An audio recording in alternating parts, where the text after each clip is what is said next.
there is a hunger that lives within you, a silent, profound hunger that you know intimately. It is not the hunger of the stomach, which a plate of food can satisfy. It is not the hunger of the ego, which praise or an achievement can temporarily appease. It is a hunger of the soul, a hollow space, a longing in the center of your being that echoes with a question that haunts you in the quietest hours, when the world is asleep and your soul is wide awake, as if standing guard, waiting for something. The question is simple and terrifying. Is this all there is? You feel this hunger when you are in the midst of crowds, a sharp and painful sensation of being a stranger in your own life, an exile from a homeland you cannot remember, but for which your heart feels an unbearable ache. You hear a melody that no one else seems to hear. You see meaning in coincidences that others dismiss. This hunger, this feeling of not belonging, is not a mistake or a flaw in your system. It is your guide. It is your inner compass, the golden thread that has pulled you through all your searches, all your readings, all your questions, and has brought you here to this very moment, to contemplate ancient and resonant words like Akasha. The reason this particular word vibrates within you with such a primal power, more than any complex philosophy or religious dogma, is because your soul, the oldest and wisest part of you, recognizes an echo of home. Deep down, you know with a certainty that defies logic, that you are not searching for more information. Your mind is already overloaded with data, with facts, with the opinions of others, with the incessant noise of the world. What you seek, with the thirst of a traveler in the desert, is remembrance, the remembrance of who you were before the world covered you with labels, with identities, with expectations. The remembrance of your original purpose, of your secret mission in this incarnation, the one you sensed you had when you were a child. The remembrance of your true spiritual origin, which perhaps resonates in your soul with names and images of Atlantis, of ancient Egypt, or with the stellar wisdom of Thoth.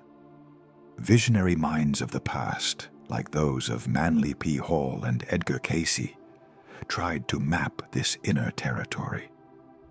They intuited and perceived that the records of the soul, the living memory of all that was, all that is, and all that can be, are not filed away in some distant, dusty, ethereal library.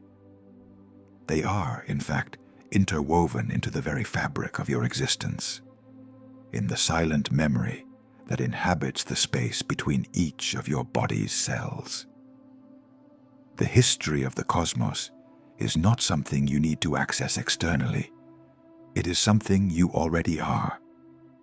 And it is precisely here, in this dizzying and liberating truth, that the first veil is torn.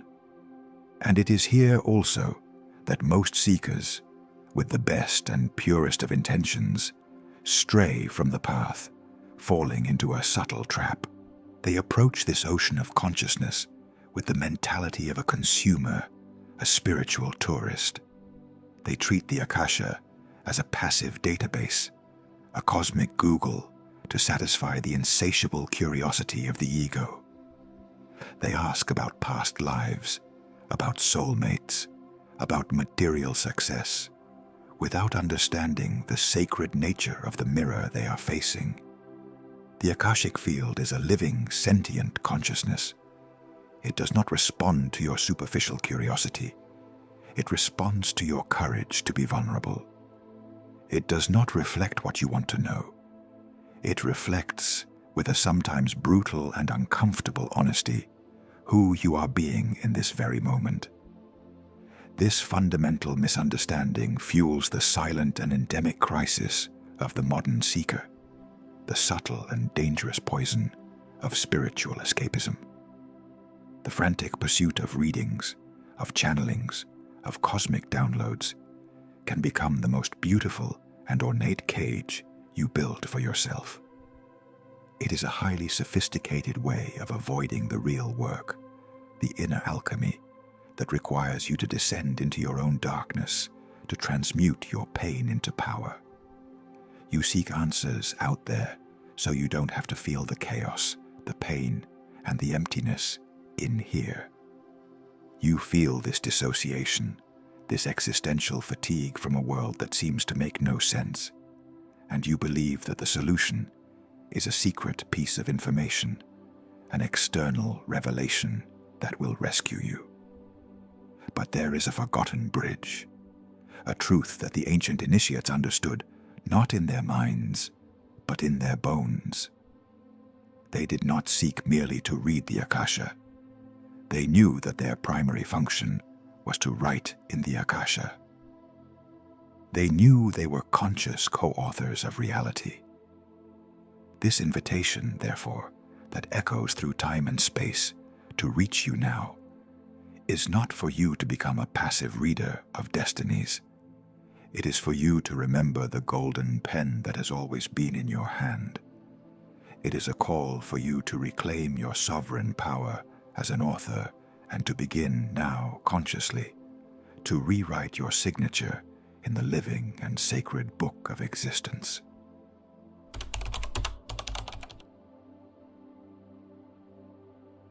Something inside you already knows this. You feel this truth in your body, in your intuition, like a dissonant note in a song.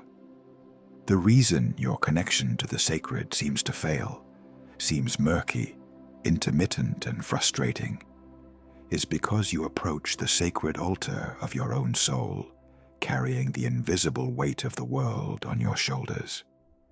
Most seekers, with the purest of hearts and the most sincere of intentions, approach the Akasha, dragging energetic chains they don't even know exist. These are the unresolved emotional residues, the layers of unprocessed pain that we all accumulate throughout our lives. Let's first talk about guilt. Guilt is a dense and sticky energy. It is that subtle and persistent voice that accuses you in the silence of the night, that relentlessly catalogues every mistake, every failure, every moment you believe you are not good enough. It is like a layer of gray dust on the lens of your soul, distorting all the light that tries to enter, making everything seem opaque and heavy. Guilt whispers that you do not deserve to receive clarity, that you must first pay off an ancient and unpayable debt before you can have access to peace. It keeps you chained to the past, forcing you to relive your mistakes in an infinite loop, preventing you from being present to receive the guidance you seek now. Then there is shame, which is even deeper and more corrosive. If guilt says, "I did something wrong," shame says, "I am something wrong." It is the silent, ingrained belief that there is something inherently flawed in you, in your very essence. It is the pain of feeling different, of not belonging, the feeling that has perhaps accompanied you since your earliest childhood. Shame makes you want to hide, to become invisible, to disappear. And energetically, it does exactly that. It creates a shield of invisibility that isolates you from the connection you so desperately crave. It acts as a powerful static, a deafening white noise that corrupts any divine transmission, because deep down, you believe you are not worthy of being seen in your totality. And finally, there is anger. Not explosive anger, but repressed anger, the most dangerous of all. It is the volcanic energy you were taught to swallow to be considered a good and spiritual person. It is the righteous fury that arose when your boundaries were invaded, when your truth was denied, when your soul was disrespected. This powerful energy, which is your life force in its rawest form, when it cannot be expressed in a healthy way, does not disappear. It turns inward transforming into a poison that corrodes your energy from within, manifesting as depression, apathy, self-sabotage, or chronic illnesses. This contained anger creates an internal battlefield, a vibration of conflict that makes it impossible to achieve the peace necessary for clear communication. This toxic mixture of guilt, shame, and repressed anger is not kept in an isolated compartment of your psyche. It becomes the very frequency of your vibrational field, the background music of your existence. And it is from this field of static, distortion, and conflict that you try to connect with the sublime, with the subtle. It's like trying to hear the whisper of a love secret in the midst of a deafening storm. You strive, you concentrate, you meditate, but you can only hear the echo of your own pain. Modern science has even given a name to the storyteller in your mind that feeds on this, the default mode network. When your mind is not focused, it wanders, weaving narratives. And when that mind is wounded, the stories it tells are of fear, scarcity, and separation. And you, in your sincere search, mistake these feverish projections for Akashic visions. This is the risk, confusing the voice of your trauma with the voice of your soul. But remember, and take a deep breath into this, you are not broken. You are not going crazy. You are just tuned to the wrong channel, listening to the static as if it were the only music available.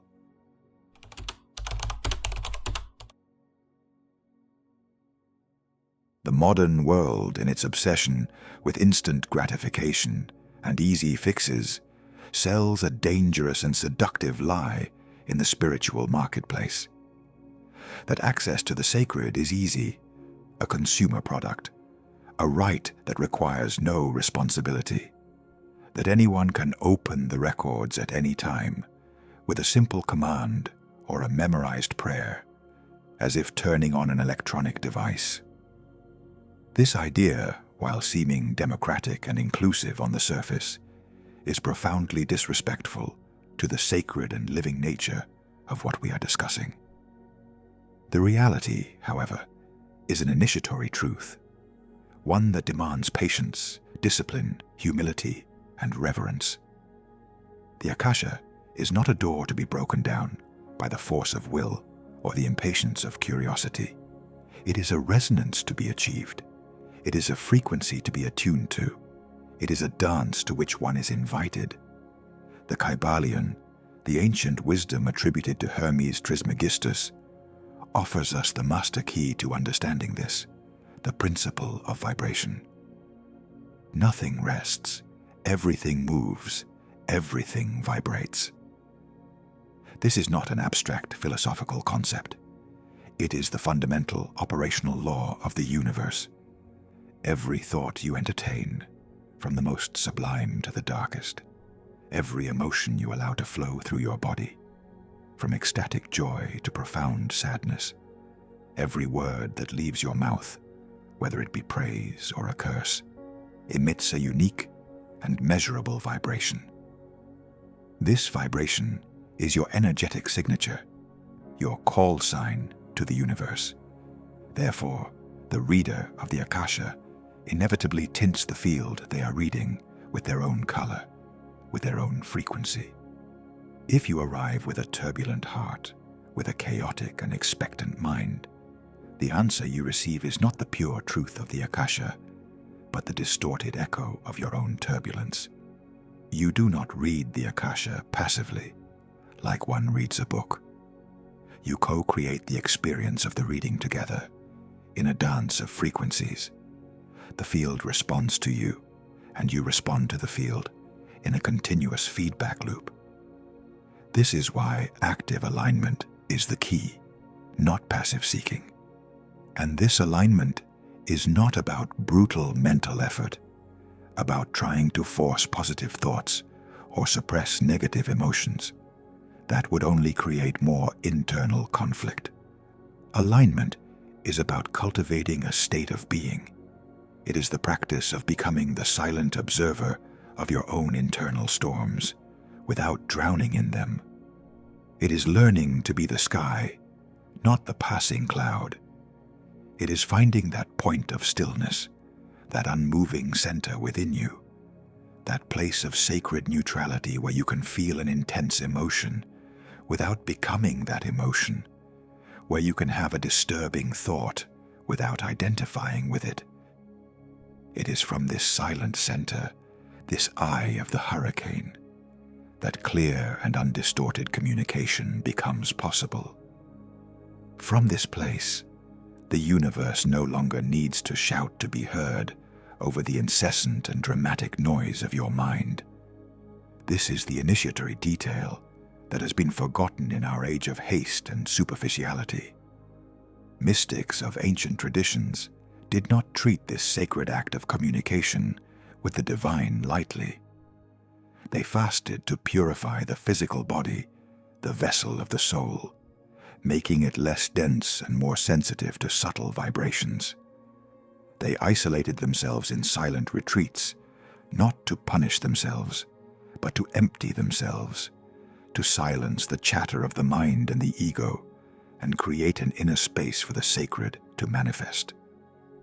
They used symbols, mantras, and postures to focus their intention and raise the vibration of their entire being. This was not superstition or empty ritual. It was the highest and most refined technology of the soul. It was a conscious and deliberate method to tune their psychic dial, to clear the channel of all the static of the lower self and align it with the frequency of universal truth.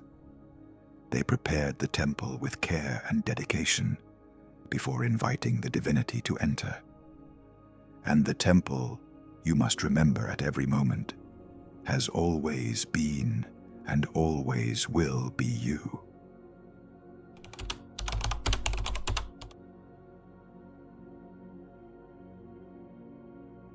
Now, we must walk with courage and honesty into the shadow of our own era, into a hidden, subtle, and pervasive trap that hides in plain sight, often dressed in the bright clothes of light and wisdom. The modern seeker, in their insatiable hunger for connection and for relief from their existential pain, often finds themselves at an infinite and indigestible banquet of digital content. There are the podcasts that promise ancestral secrets, the videos that offer instant activations, the online seminars that sell enlightenment in 12 installments, the digital books that guarantee the manifestation of all your desires. Each new insight, each concept that resonates, releases a small and addictive wave of dopamine in the brain. And this chemical wave of pleasure feels a lot like spiritual resonance, like an aha moment. But it is not the same thing. Paradoxically, this constant bombardment of external information ends up numbing the subtle sense, the delicate and silent perception that is absolutely necessary to hear the true and gentle whispers of the Akasha. Our nervous system, a biotechnology of incredible sensitivity, was not designed for this constant deluge of stimuli. From a neuroscientific point of view, a brain that is perpetually kept in a state of alert, consumption, and information processing rarely manages to relax and enter the state of theta brainwaves. Theta waves are the sacred portal. They are the frequency of dreams, of the deep subconscious, of ancient memory, and of direct intuitive access. It is in this liminal and magical state, between sleep and wakefulness, that the veil between worlds becomes thinner, more permeable, and communication with the subtle dimensions becomes natural and effortless. However, the constant noise of the digital world, with its notifications, its infinite feeds, its manufactured culture of urgency, and its glorification of busyness, drowns out the delicate frequency where the soul truly speaks. We gradually, as a society and as individuals, become deaf to silence. And it is precisely in silence that truth resides, that wisdom blossoms. And here, at this point, we are faced with a great and painful paradox, one that you may have already felt in your own skin, on your own journey. The incessant search for more spiritual content, for more knowledge, for more techniques, does not necessarily equate to a deeper and more authentic Akashic connection. Often, the exact opposite proves to be true. The more you search on the outside, the more books you read and workshops you take, the quieter, more distant and emptier. Everything seems to get on the inside. It's like trying to fill a cup that has a hole in the bottom. The water of wisdom enters, but it immediately flows out, leaving nothing to nourish your root, to quench your deepest thirst. You become an expert in maps, a collector of directions, a knower of all paths. But you forget what it's like to feel the sacred earth beneath your own feet, what it's like to walk your own journey. Therefore, please consider this not as a rule or a punishment, but as a loving and radical invitation to a ritual of sovereignty and of reclaiming your own sensitivity, the digital fast. It doesn't have to be forever. Perhaps for a full day, from sunrise to sunset. Perhaps for a weekend afternoon. Just a conscious and deliberate period to silence the external voices, to turn off the screens and allow your nervous system, overloaded, inflamed, and exhausted, to reset to its own natural, organic, and healthy frequency.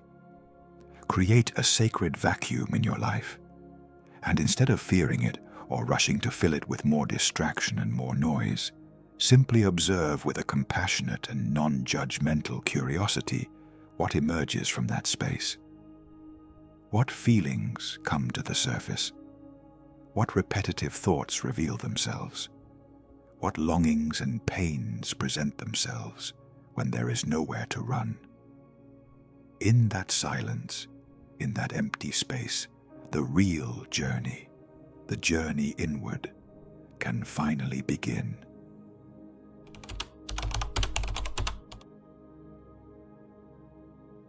What if the great universal library you seek so fervently, with its records of all souls and all times, is not in some distant ethereal plane, accessible only to a select few talented psychics? What if it pulses, alive, active, and immediately accessible within the very architecture of your own consciousness, in this exact moment as you breathe? The great mystic and psychologist of the 20th century, Carl Jung, gave a modern name to this inner library, calling it the collective unconscious. He understood that this was a kind of psychic Akasha, a field of memories, archetypes, and stories that unites all of humanity through invisible threads of consciousness. And your mind, your psyche, far from being just a passive antenna that picks up random and confusing signals from this field, is in fact an active and powerful portal. It is not just a receiver of information, it is a conscious or unconscious editor of reality. Herein lies an immense power, a power of creation, healing, and transformation that we often forget we possess, as we have been taught to look for all the answers outside of ourselves. Science today speaks of memory reconsolidation, a fascinating neurological process that reveals a profound spiritual truth. Every time you access a memory, you are not just watching a replay of an old, unchanging film. You are, in fact, reopening it, making that neural file malleable and alive for a brief moment, before archiving it again in your brain. Each time you remember, you subtly rewrite it with the emotions and consciousness you have today. What this means on a practical and spiritual level is that you have the innate ability to heal and reconfigure the energetic imprints of your own past. By bringing awareness, compassion, and a new perspective to an old and painful memory, you do not change the historical fact, but you radically alter the energetic charge it carries in your system. And this alteration, this healing in the microcosm of your psyche, sends a wave of coherence and harmony to your personal record in the great Akashic Field. Understanding this, practices like lucid dream incubation, therapeutic writing, and memory-focused meditation are revealed not as mere self-help exercises, but as profound and potent rituals of personal Akashic writing. They are acts of spiritual sovereignty. It is the intentional and courageous act of entering your dream space, your most intimate and personal Akashic portal, with the purpose of finding, dialoguing with, and rewriting the limiting narratives that keep you trapped in cycles of pain and self-sabotage. It is soul work done in the language of the soul, the language of symbols, emotions, and archetypes. It is where you can meet the younger, wounded versions of yourself, offer them the love, security, and validation they lacked, forgive what needs to be forgiven, and plant the seeds of a new future in the fertile and receptive soil of your own unconscious.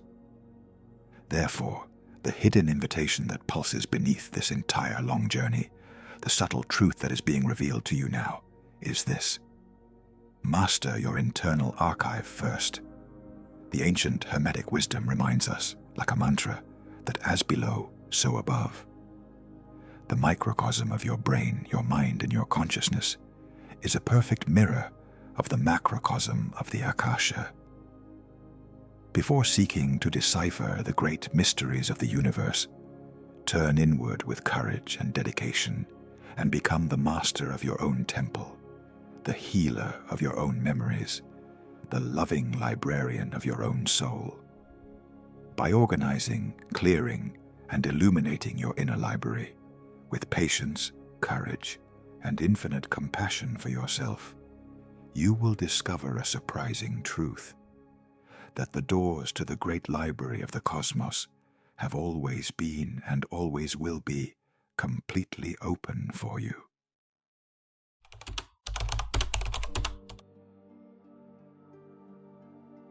The ancients knew.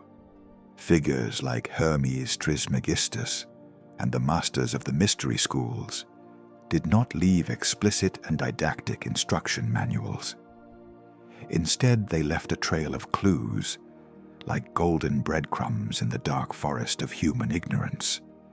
Clues that were deliberately hidden in plain sight, in myths, in allegories, and in symbols, awaiting the right eyes, the eyes of the awakened soul, to see them. This leads us to a fundamental question about the sacred scriptures and oracular systems that have survived through time. What is the true and hidden function of systems like the Norse runes, the tarot, or the mystical letters of the Hebrew alphabet?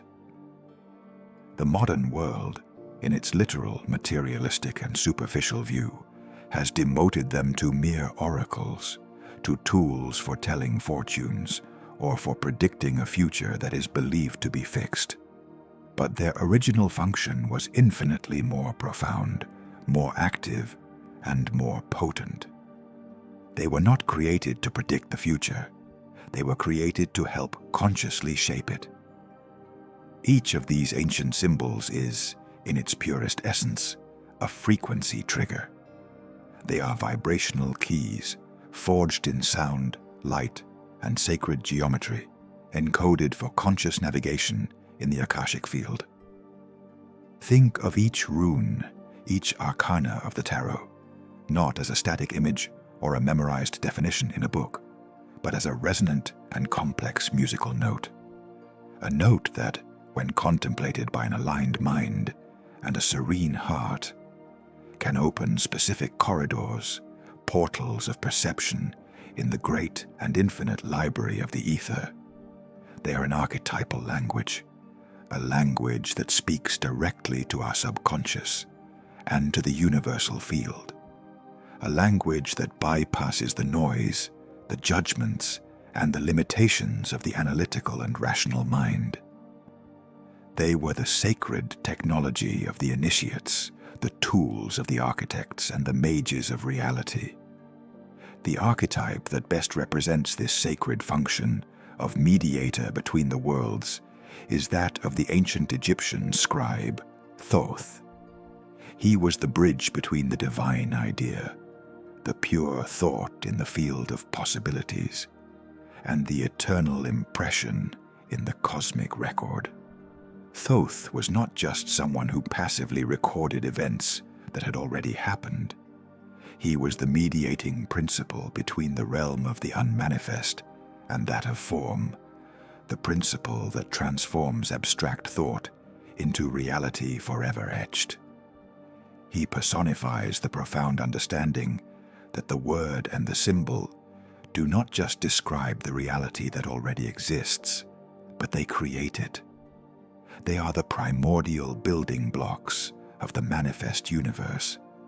And this power of sacred writing, was not lost in the mists of antiquity. The modern version of this ancestral practice is the creation of personal sigils. It is the act of spiritual sovereignty, of condensing a clear, focused, and pure intention into a unique symbol, a symbol that becomes a personal Akashic marker, an energetic signature, a seed of light that you intentionally plant in the quantum field. By doing this, you are participating in the same creative and magical act as Thoth, using the power of the symbol to anchor a new possibility, a new timeline in your personal reality. And this leads us to the symbolic echo, an inescapable truth of immense responsibility. Every word you speak is a spell. Every image you hold in your mind is a prayer. You are constantly, every second, writing in the Akasha. The question has never been if you are writing. The question has always been, and always will be, what are you choosing to write, consciously or unconsciously, with every breath, every choice, every moment of your life?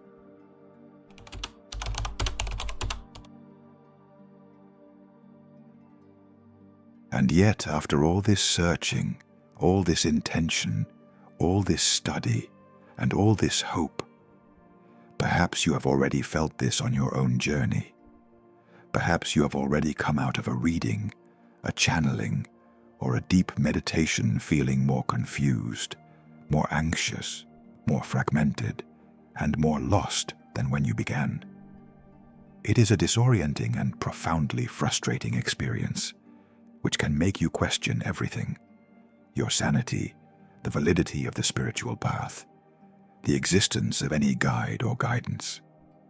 You ask yourself with genuine pain, why, when trying to touch a field of universal clarity, did I emerge with even more knots in my soul? This phenomenon is real, it is common, and it has a name. It is the inversion. It is the subtle and dangerous moment when the search for light, paradoxically, leads you deeper into your own unrecognized and unintegrated shadow. This happens when our ego, that part of us that craves meaning, importance, a coherent narrative, and often to feel special, hijacks the spiritual experience for its own ends. The spiritual ego is especially subtle and treacherous because it dresses itself in the clothes of spirituality. It can take a delicate whisper from the soul, a subtle, complex, and multifaceted truth, and distort it, transforming it into a convenient and spectacular fantasy. It weaves a story that feeds your feeling of being special. I am a chosen one, an ancient soul from another planet with a grandiose mission. Or conversely, feeds your feeling of being a victim. I am under constant energetic attack. I have a terrible and unpayable karma. I am cursed. In both cases, whether in grandiosity or in victimhood, the ego's narrative exempts you from the difficult, humble, and mundane task of personal responsibility, offering an external magical solution or a cosmic excuse for your circumstances. And the immense risk here is that you end up falling in love with the story, and not with the truth it may be concealing. This pattern, when not observed with loving vigilance, often leads to a chronic and weakening dependence on external sources of validation and guidance, be it from tarot readers, channelers, gurus, astrologers, or any type of oracle.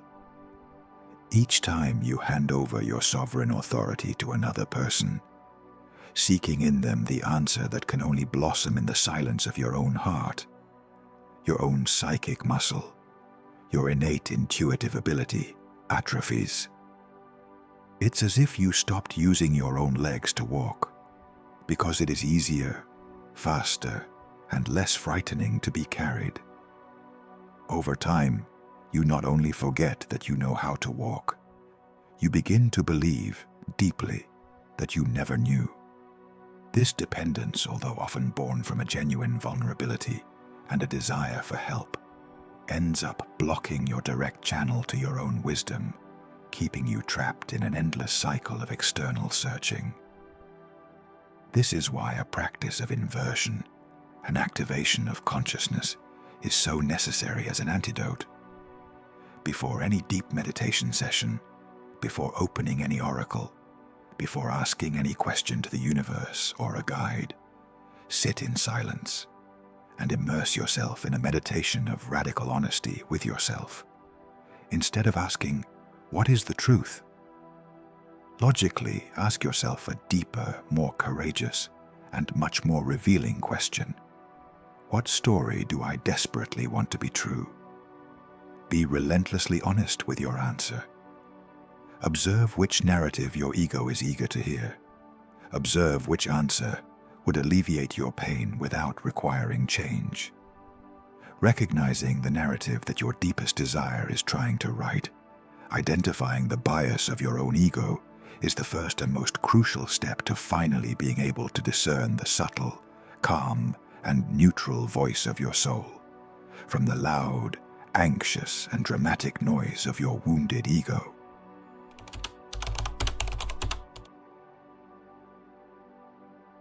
Theory, however beautiful, poetic, and resonant it may be, is just a soulless body if it is not lived, if it is not embodied. Wisdom needs to descend from the mind, where it is just a concept, and anchor itself in our bones, in our breath, in our daily rituals, so that it can truly transform us from the inside out. And that is why we now walk together, not to another abstract concept, but to a practical and concrete bridge, a simple yet immensely potent ritual that you can weave into the fabric of your days.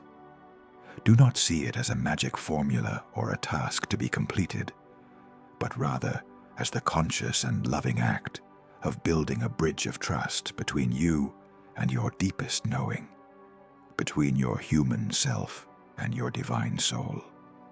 The first step, and the most fundamental, is to calm the turbulent waters of your mind. It is to deliberately induce the theta brainwave state. You can do this with the help of binaural beats, if that resonates with you, or more simply and powerfully, through the sacred rhythm of your own breath. Breathe slowly, deeply, and consciously, feeling your nervous system calm down with each exhalation, like the tide gently receding from the shore. Feel your muscles relax. Feel your mind slow down. This is your personal portal, the twilight of the mind, the liminal state where magic, healing, and subtle communication become natural and possible. The second step from this state of deep calm is the symbolic meditation. With your eyes closed, bring to your mind screen a symbol of absolute neutrality and stillness. It could be a great mountain lake, perfectly calm and mirrored, reflecting an empty sky. It could be a vast, dark, starless night sky. It could be a white sand desert under the light of the full moon. Hold this image in your mind without effort, allowing its quality of peace and emptiness to permeate your entire being. This is your sacred act of cleaning the lens of your soul, of creating a receptive vacuum so that truth can manifest. Only from this place of stillness and clarity do you ask your question. And here, focus is your greatest tool of power. Avoid the mind's temptation to ask vague questions or to poke around in cosmic curiosities that do not serve your real growth. Instead, formulate a single, clear, and precise question that springs directly from the heart of your pain or your deepest soul desire. A question that truly matters for your journey right now. By doing this, you are not dispersing your energy in 1,000 directions, but focusing it like a beam of light, inviting an equally focused and clear answer. The answer will rarely come in complete and logical sentences, like an email from the universe. It will arrive subtly. It may be a feeling of expansion or contraction in your chest, an image that flashes quickly in your mind, a single word that echoes in your inner silence. As soon as you receive it, anchor it immediately in the physical world without questioning, judging, or analyzing. Write down the symbolic phrase that arose, or draw the image that you saw. This is the act of anchoring the subtle into the dense, of giving form to the formless, of recording the transmission in your subconscious in a way that it can understand. And to reinforce this new neural and energetic bridge, revisit your note or your drawing at dawn and at dusk. In these liminal states of the day, when the veil between worlds is thinnest, the deepest resonances are unlocked, and your new understanding integrates more and more into every cell of your being. You are not demanding answers.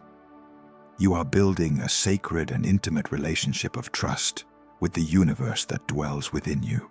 And so, after this long and winding journey through the shadows and the symbols, through the traps of the ego and the bridges of consciousness, we return to the beginning. We return to the pulsating heart of the great wisdom, to the jewel in the center of the lotus. We return to the Hermetic teaching that echoes through the ages like a temple bell on a sacred mountain. As above, so below. As below, so above. The great truth that they didn't tell you about the Akashic Records, the truth that changes everything, the truth that gives you back your power is this. The Akasha was never a place to visit. It is, and always has been, a mirror of what you become. You do not read it. You reveal it with your own light. You do not access it. You learn to resonate with it. This is the secret of spiritual sovereignty, the key that opens all doors. The records do not open to your superficial curiosity or to your unexamined pain. They bend and respond to your vibrational command. They mirror, with impeccable precision, the frequency you choose to sustain, the alignment you patiently cultivate within yourself, moment by moment. Your pineal gland, that sacred and mysterious bioantenna in the center of your brain, is the biological bridge to this reality. It is the practical link that connects your inner dream states, your body chemistry, the coherence of your heart, and the silent download that comes from the unified field of consciousness. The final image that I wish to leave engraved in your soul, like a sigil of power, is that of the living scroll. A scroll that is not in a distant cosmic archive, but that is your own life, your own body, your own consciousness. And this scroll is not an ancient, fixed, and sealed record. It is being written right now, in this very instant, with the ink of your attention, with the energy of your intention. Every thought you choose to nurture, every word you dare to speak, every emotion you allow to move through you without judgment. All of this is writing new lines in your personal Akasha. Every breath is a new sentence. Every choice is a new paragraph. You never came to this world to be a passive reader of your destiny. You did not come to be a frightened spectator in the audience of your own life. You came here with a purpose. You came to remember a power that was forgotten, a power that the world, with its noise and its haste, tried to make you believe you did not possess. You came to remember that you are the scribe. Master your frequency. Align your narrative. Become the scribe. If this journey has resonated in your spirit, leave a silent acknowledgement in the comments. An affirmation not for the world, but for your own soul. To continue on this journey of remembrance and awakening, we invite you to subscribe to the channel and like this video. And remember, it is not about what you want, but about who you are.